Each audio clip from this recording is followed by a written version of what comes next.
Aux Philippines, le président Rodrigo Duterte a déclaré vouloir un changement de politique étrangère.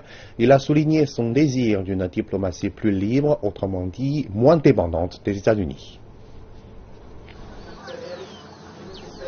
L'île de Sulu, dans le sud des Philippines, était auparavant considérée par les États-Unis comme un succès dans sa guerre contre le terrorisme.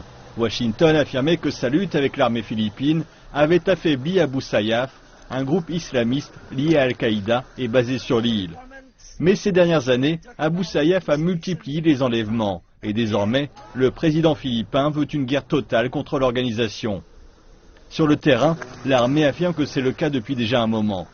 Mais Duterte a indiqué vouloir le départ des troupes américaines du sud des Philippines. Je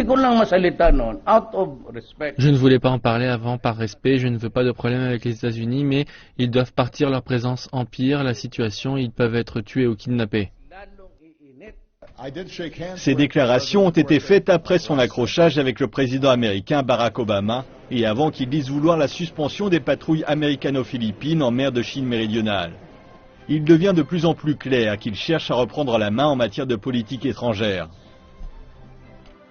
La rhétorique doit cesser, mais une inclinaison un peu plus éloignée des États-Unis et un peu plus proche de la Chine est correcte à mon avis, car l'échelle a trop été en faveur des États-Unis et trop antagoniste envers la Chine. C'est ce que je vois avec les Philippines, une relation politique orageuse, une rhétorique agressive, mais des relations militaires robustes.